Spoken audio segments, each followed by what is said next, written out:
All right, shares of cannabis lifestyle and consumer packaged goods company Tilray struggling today, down more than 6% on today's earnings report. The company losing $61 million compared with the profit of just under $6 million in the prior year's quarter. Net revenue falling 7% to $144 million. So what is the path forward for cannabis companies? Joined now by Tilray Chairman and CEO Irwin Simon. Irwin, good to see you, sir. So looking at the quarter, we'll get to some positives, including beer and alcohol. What did you learn when it comes to the cannabis industry and the current state of it? So number one, David, sales were not really down in the quarter on a constant currency basis, number one.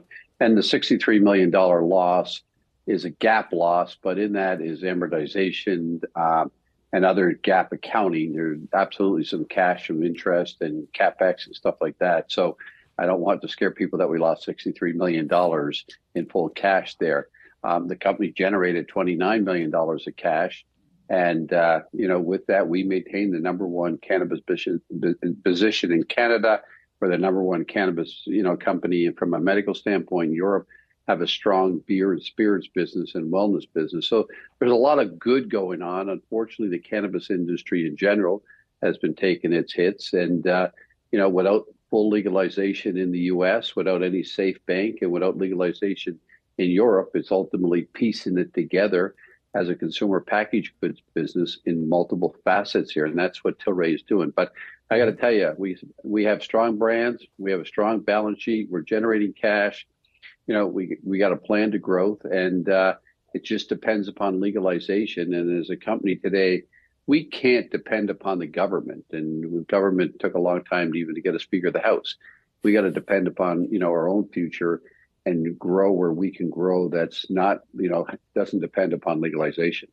Boy, I mean, I can't help but wonder what you made of that whole mess in the U.S. House and the 15 plus rounds it took to elect a House Speaker. What is your level of optimism when it comes to U.S. legalization and separately of safe banking?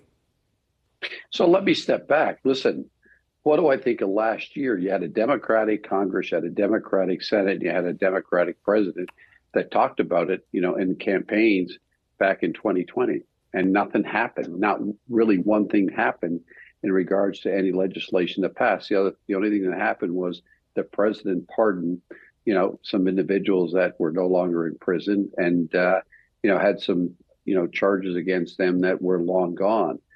He did say he sent, the bill down to the health benefits to get looked at, but nothing ever came of it. So number one, frustrated that nothing happened in 2020 and nothing's happened at the end of 2022. Nothing happened with Safe Bank, nothing happened with More, nothing happened in regards to rescheduling, cannabis.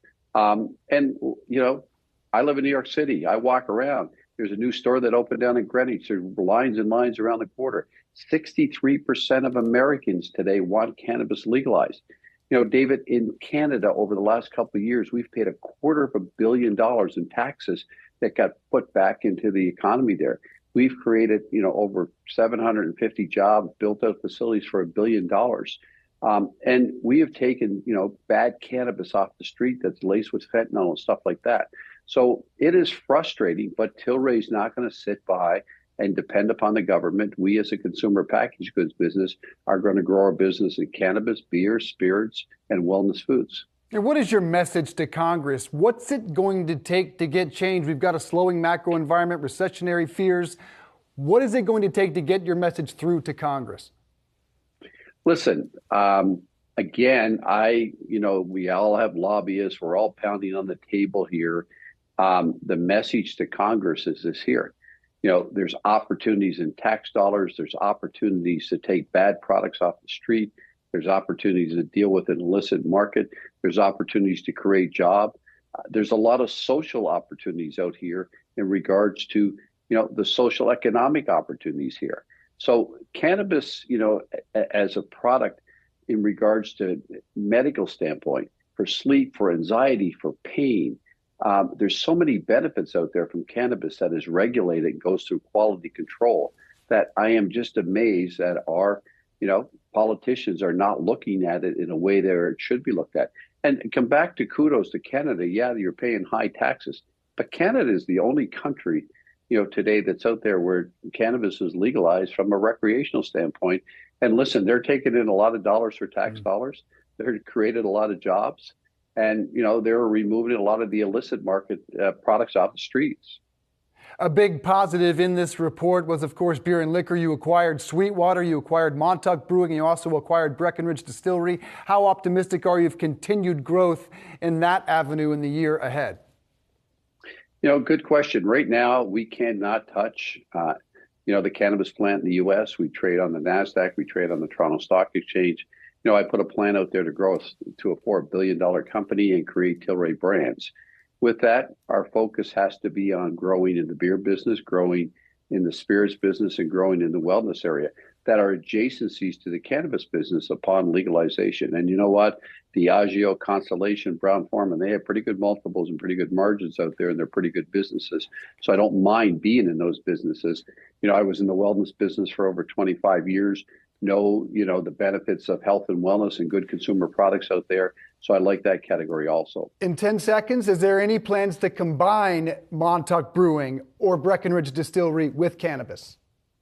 So absolutely. And again, that is the ultimate, end game here, that one day our Breckenridge, which is bourbon that contains alcohol, will contain THC.